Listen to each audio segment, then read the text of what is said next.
This is the Morning Drive Podcast from Double T 97.3, presented by Cantex Roofing and Construction. I'm Mike Hebert, owner of Cantex Roofing and Construction. Every day is game day, and we'll get it right when it comes to your roofing, construction, windows, and mirrors. Call Cantex Roofing and Construction today. Together, we are one serving you. Just reading and looking at the Dallas Morning News this morning, Jamie. They had a draft party at the American Airlines Center last night. 5,000 people showed up for that. That's good. I mean, it's good. I was really surprised by that. I mean, you know, I know that there are fans of the Dallas Mavericks in Dallas. I mean, it makes sense. There's fans of the Dallas Mavericks in Lubbock and other parts of the state. But for 5,000 people to take the time to get in their car, drive down to the AA, get out, go inside, maybe get some popcorn and a cold drink. I mean, they had the number one pick. I know, there was but reasons to be excited. Right, but I mean, it wasn't like they were like, God, I wonder who they're going to pick, you know? But guess who the Mavericks brought in for that event? They brought in the only other guy that had been drafted number one overall by the Dallas Mavericks, none other than McGuire. Nice. The guy that they traded away, and apparently McGuire was emotional during the interview. They had him up on stage, and he talked about his time. Apparently, he broke down 3 times while attempting to speak. He told the crowd that this is home, man. I've been fortunate to do a lot of things, but when my plane lands here in Dallas, there's not another feeling I can get other than I'm home. He said, thank you so much. It seemed like I was just separated from Dallas and didn't know how I could get back. And he was a great player for him. And then went to Detroit and won a couple of NBA titles with the Pistons. Mm-hmm. Turned out to be a really good player, no doubt. Yeah, and really good scorer. Not necessarily a great defender, but really good scorer. Yeah, and one of the things that when I think of those DePaul teams in the 80s that he was a part of, he was done in 1981, and they went to a Final Four because I always think of DePaul. I think of them coming up short with Ray Meyer and then with Joey Meyer, his son, as the coach. I always think of them as like having all this talent and then coming up short. Well, they went to a Final Four in 1979.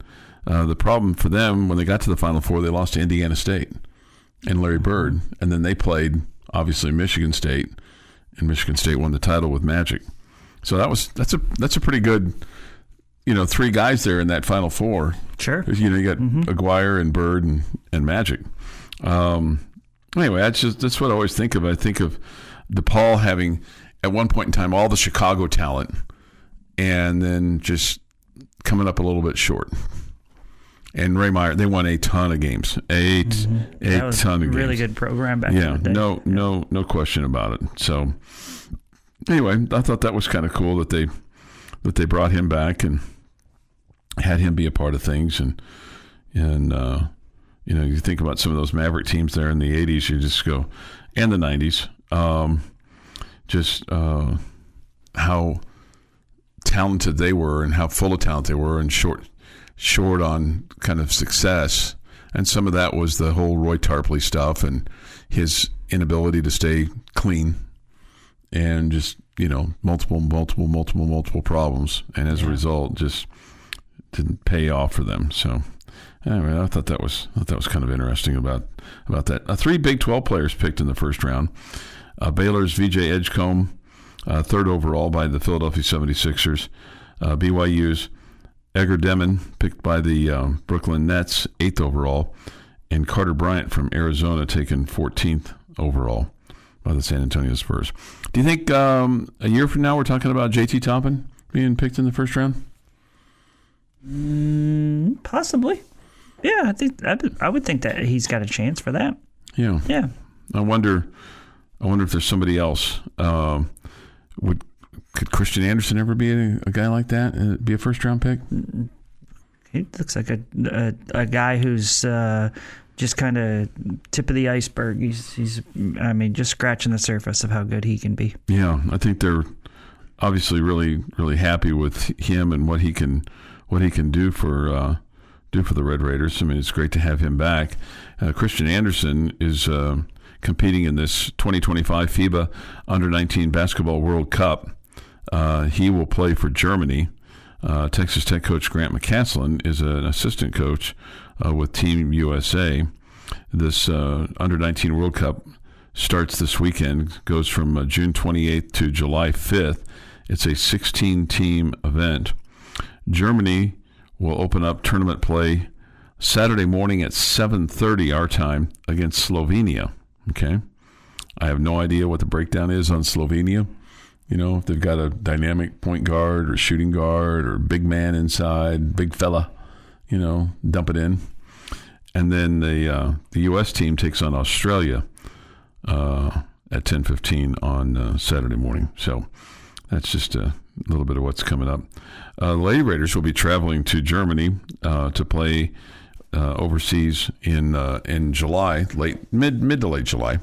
They'll be there for a couple of weeks. I was over at practice the other day, and I meant to ask somebody this because I think obviously it is on purpose, but it was like they use the international horn, the traditional international horn. It's like, okay. I wonder if they're doing that just to kind of get the girls used to that horn, make it sound like it's going to sound. Maybe so. It really didn't feel like something you need to get used to. Right. I mean, you hear the horn, you stop playing or you check in, whatever. Right. Doesn't seem like something you need to figure out how to use. I know, but you're not smart enough to hear the horn, then I have questions. I know. I just thought maybe it was like, well, just trying to acclimate, acclimate, to what's going on. Acclimate, yeah, maybe acclimate, yeah, that too. Okay. Acclimate and acclimate, yeah, all those things. They played under FIBA rules. I don't know all of the differences between the American rules or the college rules and the FIBA rules. I know on the men's side with the FIBA rules, if the ball is on the rim, you can bother it. Right. You can touch it. Push it in or push it out. Push it out. So, yeah. Which is fun. It is probably fun. Not something you have to deal with a ton during the women's game. No, I mean if somebody can get up there and touch it, then by all means, feel free to do that. Would you like to see that in college basketball? No. Just more international play, or yeah, it's kind of fun that it's different there, but I think there'd be too much of it. Okay, and you'd get to be like, you can't have chocolate cake for every meal, but that occasional meal, boy, it sure tastes good. I mean, you had a good rim protector. You would just have him over there, just waiting for balls to touch the rim and swipe them off. So yeah, I'm not in favor of that. Okay, all right. I don't hate it for the international game, though. Yeah. Your daily dose of sports and fun. This is the Morning Drive Podcast from Double T 97.3, presented by Cantex Roofing and Construction. Hubbub of yesterday, I missed 6:25:25. I saw that later on in the day. I went, it's a big miss on my part yesterday, Jamie. Well, we talked about it being 6 months to Christmas. I know, but I mean, I should have said it's 6:25:25, but I missed it. Well, they'll just have to wait around for the year 2525, and then you'll be fine.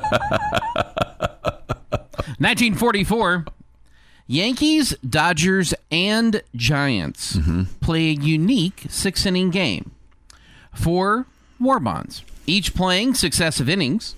Final score, Dodgers 5, Yankees 1, Giants 0. Wow. That is weird. That is good for them for doing that, though. Well, sure.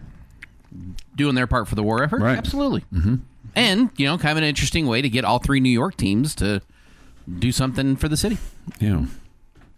1962, Boston Red Sox, Earl Wilson no-hits the Los Angeles Angels 2-0. 1996, in the NBA draft, Georgetown guard Allen Iverson, first pick by the Philadelphia 76ers. In 2003, NBA draft, out of St. Vincent St. Mary High School in Akron, Ohio, small forward LeBron James picked by the Cleveland Cavaliers. That worked out well. Eventually. Well, took them to a finals, and when he left, they were terrible. Mm-hmm.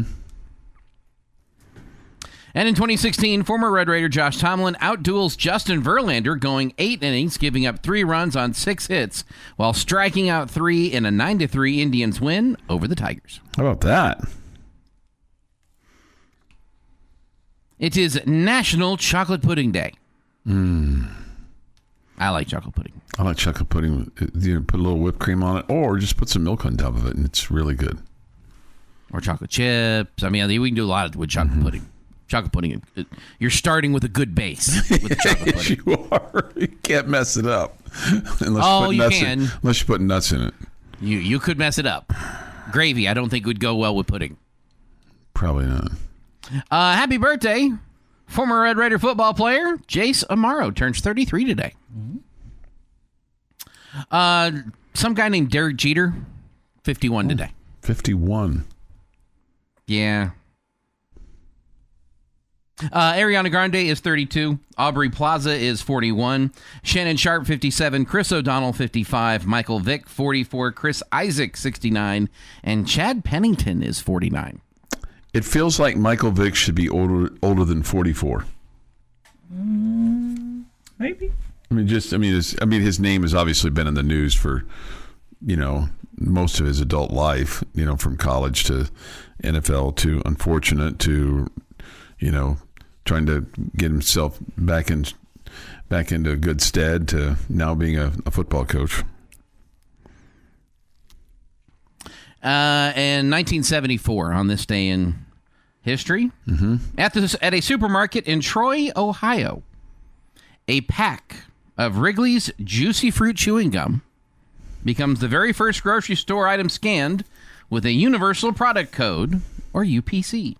The result of years of scientific experimentation and industry cooperation, the UPC barcode would go on to be used well beyond the grocery store checkout counter, becoming ubiquitous feature in modern commerce with billions, ubiquitous, billions of barcodes being scanned daily. And that is this day in sports history. All right, that little indicator reminds us of what's going on tonight at the Soggy Dog at 50th and Frankfurt, right across from the big home improvement store. If you're into home improvement type stuff, you know where that is. So right across the street is Soggy Dog. We'll be there from 6 to 8 tonight. Somebody just before 8 o'clock tonight is going to win $2,500, Jamie. It's a good night. And there's other prizes as well. There's some other gift cards, some other cash prizes, some restaurant money from 50th Street Caboose and stuff like that we're gonna give away too. So autographed check Heinz business cards. I put a stack in my pocket this morning, so I've got anticipation. I don't have a black Sharpie though in my pocket, so I'm sure one can be arranged. It's funny. I carry one in my bag, not for me, but for when we're post game of Lady Raider games, and they're doing autographs, and Coach Girl, somebody will always come up and hand her something, and she'll looking for a pin. I'm like, here you go, just get it back to me. And the police officer that's with her goes, he'll give it back to me. That's nice. So he just try to, again, do what I can to help contribute to the cause. I mean, it's so little what I can provide that if I can provide that little much, then I feel like that I've at least contributed to a certain degree to the cause, right? And that is a useful thing, because I can't imagine how many times someone hands her something to autograph, right, and doesn't hand her something to autograph it with, right? A pen. That's not something you think of. Hey, can you sign this ball for me I just got? Right. Yes. Do you have a pen? They got a ballpoint pen or something. It's like no. Let's do this right. No. Yeah, let's do this right here. Here you go. Here's a nice Sharpie. Good on you, Chuck. 6:51 this morning here on the Morning Drive. Thoughts, comments, Yates Flooring Center chat line. Go to WT973.com for that of the mobile app. The Visual Edge IT hotline is open too at 806-771-0973. We'll have the Astros and the Phillies. They'll conclude their series tonight. Today, I should say, at 12:40 on 100.7 the score. So a very short edition of the bottom line today from 12 until 12:40, and then the Astros take over 110. first pitch from Houston, and then the Astros will stay at home. I feel like they are always at home. I feel like that team never travels. They'll take on the Chicago Cubs, who shockingly lead the National League Central. It feels like it's been a minute since they've been any good. The Cardinals and the Brewers have been pretty good, so yeah. I guess it has been a bit. Yeah, so there you go. So we'll have that for you, and then the Rangers host the Mariners over the weekend. I saw I think it was just the other day, Diego Segui, a pitcher, a lot known as a pitcher for the Oakland A's back in the day, but he has this unique stat about him, and he was, I think, 88 years old when he passed. He played in the very first game for the Seattle Pilots in 1969, and then that team would move. And he played in the very first game for the Seattle Mariners when they started. Okay. So I thought that was pretty cool. Loyal to Seattle. Well, it's just Seattle was in need of a pitcher, and I always liked his name, Diego Segui, and his son, David Segui, also played for the Seattle Mariners back in the day. Rangers. And the Rangers too. Yeah, right. I'd forgotten about that. All right, so if you have any little tidbits, man, I'm using all my conversation starters for tonight. You're going to be busy signing autographs tonight, Chuck, with your business cards. You don't have to worry about your conversation. People are going to come up to you and have conversation starters for you. I think not, but if I usually don't have much of a challenge starting a conversation.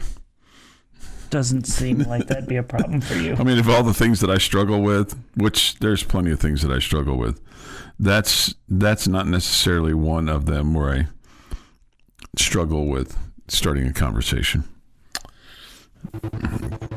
Your daily dose of sports and fun. This is the Morning Drive Podcast from Double T 97.3, presented by Cantex Roofing and Construction. Jamie Lent and Jeff McGuire. I'm Chuck Heinz. Talking about this article a little bit in CBSSports.com. It's worth the read, and I think part of it is that for me what that kind of stood out was just how positive Lubbock is portrayed in general and Texas Tech is portrayed in general. Not because of the amount of money that was spent on the football team, but just in general and part of the essence of this was that what's going on here, whether it's development of the city as you go further and further south, and the increase in enrollment at Texas Tech and the increase in quality of life, is that what's happening here shouldn't be a surprise anymore to people that live here. Yeah, no, I think there's a perception of the way things are somewhere, and everybody just jumps on board because they're lazy and they believe other people's opinions and don't really have own opinions of themselves. And just like, some people may think that everybody in West Virginia is, hammered drunk with moonshine. Sure, all the time, right, yeah. And, Stumbles down from the mountain to get into the stadium, right, yeah. I think there are good parts and bad parts of every city across our great country, and I think a lot of times Lubbock gets a bad rap, and it's ridiculous. Now, at the same time, I think that those of us that live in Lubbock and love Lubbock understand that there are negatives to to our area, just like there are negatives to every area, but there are also a lot of awesome things and a lot of big time positives, and it seems like people don't want to hear that. They don't want to hear that at all. So I don't tend to let it bother me too much. I don't want to hear people talking bad about Lubbock, but at the same time, I'm like, you do you, man. Yeah, right. Yeah, right. You do you. Right. One of the articles in here, one of the paragraphs in here, this article says the growth of Texas Tech represents a lifeblood for the community. In the last 20 years, school has grown from an enrollment of 28,000 to more than 40. Applications are up. More graduates than ever are staying in Lubbock after graduating, especially as the economy diversifies. talks about how Lubbock rejects the idea that anyone should try to have to sacrifice to live there. The city is trying to serve its burgeoning young population with an exploding number of residents under 30. Property values are cheap. New coffee shops and restaurants are competitive with major metros. There's a thriving small business community. There are the hipster mustaches that would look right at home in Austin. It has everything you need. Okay, stop insulting us with that. That we would fit right in Austin. But it says it has everything you need. So it does, as far as I'm concerned. It does. It does for me too. Anyway, it's very positive. It's a very positive article. And then and I didn't know this story. And Kirby Hocutt relayed to it when Joey McGuire was hired. Apparently, Coach McGuire left a voicemail that Kirby now says he wish he had saved it. He's the essence of the voicemail was, I'm not going to be able. This is Coach McGuire. I'm not going to be able to live with myself if I don't make this call. I just want you to know you need to hire me as your head football coach. And then right after that, apparently Coach McGuire had gotten Kirby Hocutt's number, which probably isn't that hard to get, but it could be somewhat difficult to get. But if you're in the right vein with people, you probably can get that pretty easily. But right after that, Kirby's phone started ringing off the hook. Apparently, high school coaches from around the state reaching out to vouch for Joey McGuire. They said the High School Coaches Association would all guarantee that he had success at Texas Tech. Kirby said, "I've never seen anything quite like it." So if you want a job and you really want the job bad, you have people that will, call the guy that's making the decision for you. But apparently Kirby's phone was ringing off the hook. So I don't know if he had to change numbers or not, because now all of a sudden all these high school football coaches got Kirby's. It's possible that could go wrong for you. It is. But I mean, if you're, sometimes you have to go for it, and if you don't want to have any, and you could regret things when you do things like that, but you could also say to yourself, well, at least I went for it. Yeah, I don't question Joey McGuire making the phone call at all. No, I absolutely no doubt. It's the others, right? No, if you got 30 other people calling it, that's a little bit screams of desperation. A little bit. Yeah. See, that might, like for you, that would definitely turn me off. That would turn you off. Yeah. Like for some reason, like all of a sudden this job became available, and people were trying to get in my seat, and the person that was really your wanting. Seat. Sorry, I was wondering which job here you were talking. Yeah, I was like, my if seat. Jamie's job became available, he wouldn't care anymore. No, but I mean, and people are calling, and Jamie would view that as pestering and as a negative. Like, why are you calling me? I don't need to talk to you. I need to talk to him or her. What are you guys? If it took 15 calls, what are we covering up? Right. Right. So anyway, and then the other thing that brings up, and I think because I was there the night that this happened, because it brings up the Matt Wells comment at a radio show, which was Red Raider Football with Matt Wells, and he was asked what he loved about Lubbock, and says he struggled to name what he loved about Lubbock, and look, I was there, and it was a random question, and the thing about Coach Wells that I always appreciated was if you asked him a question, he tried not to give you a pat answer or the standard answer or the just, patronize the answer. And he had a brain freeze, and it came back to haunt him. It didn't cost him his job. What cost him his job was not winning enough games. But it looked like a disconnect, and you can't have a disconnect when you're the head football coach. It was definitely a stumble on his part. There's no doubt. It was definitely a stumble, and but you're right. I mean, he wasn't winning games, and his team wasn't showing up every Saturday. That's why he got fired. Yeah. This from the Yates Flooring Center chat line. Lubbock is my second home after the farm. Lubbock, fun place. From Robert. That erases the thoughts of the hub city being a backward place where there are a lot of hicks around. Good for Lubbock. I've always been proud of having lived there. That from Robert. Mm-hmm. Yeah. Mm-hmm. Okay. This when I was at Texas Tech.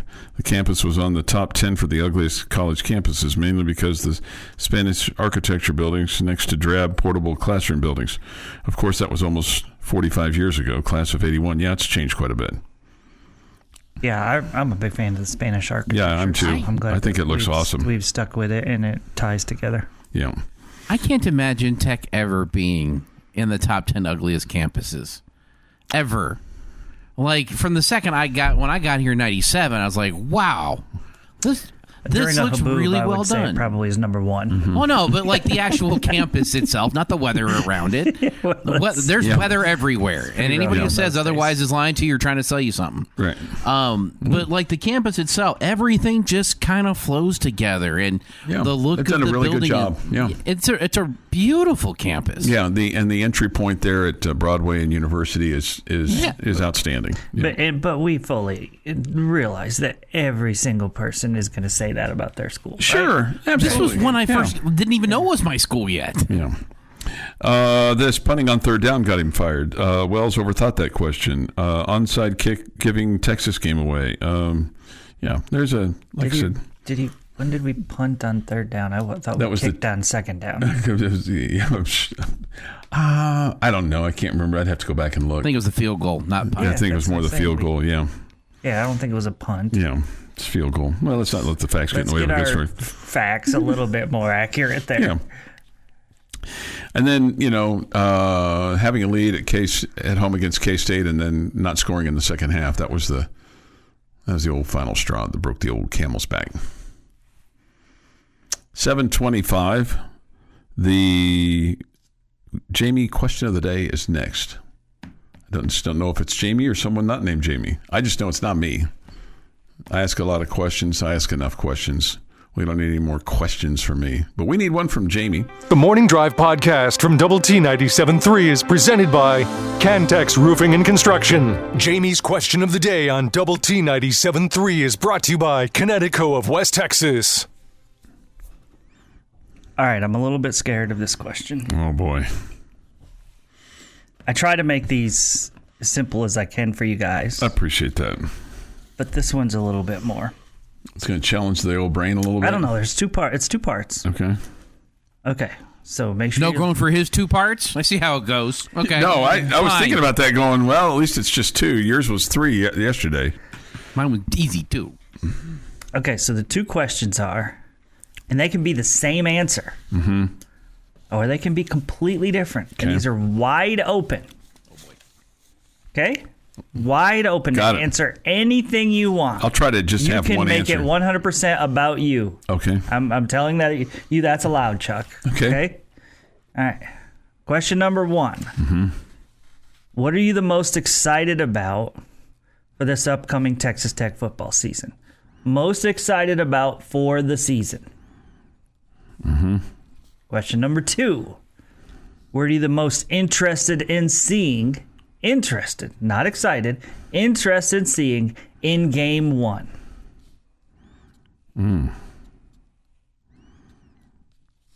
Okay.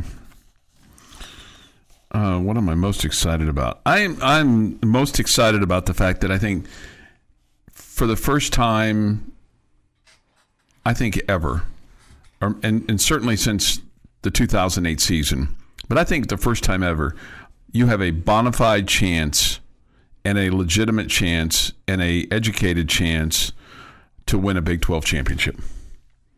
And so I go into the season with high anticipation about that.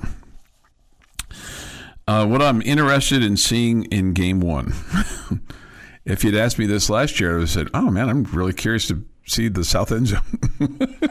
Okay. And that's fine. I asked the question fully well, saying it'd be on the field, off the field. But he's seen it now. It's not as impressive. So I've seen it now, right? I've seen it now. Found out it didn't make any tackles. It didn't intimidate any kickers. It looks awesome. But it is beautiful. It is gorgeous. It really finishes our stadium, no doubt. It looks awesome. Yes. I mean, it really, really, really does. Okay, what I'm interested in game 1 more than anything else is the zip on the ball for Baron Morton. What does that look like? His ability to throw the ball downfield, his ability to, whether it's a swing pass, whether it's a 30-yard pass downfield, how comfortable does he look as the starting quarterback with his shoulder? Okay, excited for? I mean, this sounds kind of like the vanilla ice cream answer, but I'm excited for the season. Like, going to Chuck's kind of point, first time since 2008 that you're walking into a season going, we got a chance. And not just a puncher's chance. You got a legitimate shot at playing in the Big 12 title game this year. And 08 was fun. I would like 2025 to be as fun as 08 was, but just a little bit more fun. Like, one more fun would be enough to make that as where it needs to be. Interested in, you got a new offensive coordinator, new defensive coordinator. How do those two units look? What is their bread and butter play going to be? What's going to be your strength on both sides that is going to carry you through this season, which we, again, are as excited about as we've been since 2008? Okay. Good answers. For the excited about one, for me, for the season, I think it's partially just my tap the brakes personality. I can't start talking about Big 12 championships really until I feel like we're deep into the season, feel like we legitimately have a shot. I feel like everything you guys are saying is right. Mm-hmm. I mean, I think it's our best opportunity ever. But I can't say I'm excited about the Big 12 championship until I really think we're going to get there. Okay, so I for the excited part for me, the fact that we should have a dominant pass rush, and it feels like we haven't had a great pass rush since. Yeah, I thought you were going to say the same thing because you said something about since 2008. We have a dominant pass rush. It's the first time since 2008, and we know you had a really good team that year, so it factors in. So I think for the season, for me, I'm excited to see what that can do for us. How many turnovers does that lead to? How many times, are we making explosive plays in the backfield that leads to, a fumble or leads to teams being forcing them to punt? Yeah, absolutely. Getting them behind the chains early and just getting them off the field quick. So that's the one for me. The thing for me, the most interested in seeing. Jeff talked about both sides of the football with new coordinators. I was specifically just thinking the offensive side of things, to see if you are a team that's more explosive in the passing game, throwing the ball down the field. That wasn't what you did a lot of last year. I think part of that reason is because you didn't have a good enough offensive line that could block long enough. But I think you have a couple different receivers and Virgil and Douglas that I think you have the potential to really spread the field that way, and to see how that helps your offense, whether it opens it up for tight ends or the other underneath guys or the run game, whatever. But I just didn't think you threw the ball down the field nearly as much last year, and it feels like you're going to do that more this season. So that's the thing in game one that I'm looking forward to seeing. But I do question, are we going to show that much in those first couple of games? Whether we'll do that or not, I don't know. We'll probably be pretty vanilla on both offense and defense against those two teams until we really need it. But I don't know. I still am anxious to see that. I think we're going to know about Baron Morton's zip and all that well before the first game of the season. Okay. Right. Yeah, I mean, they're going to have open practices. There are going to be plenty of it. You're going to, if he doesn't have zip on the ball, you're going to be able to tell. We're going to know before. Okay, you're probably right about that. You're going to see a video and that ball's just going to go. Yeah. Well, I'm going to go. I'll go watch. And if not that I'm a trained eye. Well, then but I'm curious as to how it's going to look. So when you go watch practice, you'll know. You won't have to wait to the first game to see whether he's got zip on the ball or not. And if he doesn't have zip on the ball, I don't think he's going to be in there. Also, keep in mind, Chuck doesn't think he's going to start the season. I didn't say that. You're worried he's not going to start the season. I'm concerned. I mean, I think it's a legitimate concern. I hope I'm wrong. This missed all of last season due to a car wreck, so I'm just looking forward to being back in the Jones and seeing the new South end zone in person. Good for you, man. Glad you made it through, dude. Yeah, me too. Awesome. The Morning Drive podcast from Double T 97.3 is presented by Cantex Roofing and Construction. 97.3.com with Jamie Lent and Jeff McGuire. I'm Chuck Heinz. We come to you from the First United Bank studio. Thoughts, comments, Yates Flooring Center chat line. Go to Double T 97.3.com for that of the mobile app. The Visual Edge IT hotline is open too at 806-771-0973. Let's see here. Some things from the Yates Flooring Center chat line. Scott chimes in. Pac-12 has to start again somewhere. According to mid-majors, sad. The bloom is off the Rose Bowl. And he has a little rose on his chat here to signify the Rose Bowl. Okay. Little rose emoji. Yeah. What could have been done to have avoided the Big Ten pulling away schools? I don't know if there's anything that could have been done. Well, I think if they had been more active and accepting of bringing in teams, like at one point they were considering doing, and then some of those California schools basically said they didn't want to be associated with schools from Texas and in the middle of the country, and ultimately it left them now going across the country. Yeah, on the outside looking in, where some of those same schools had to completely change their opinion on things and beg to be in other conferences. Yeah.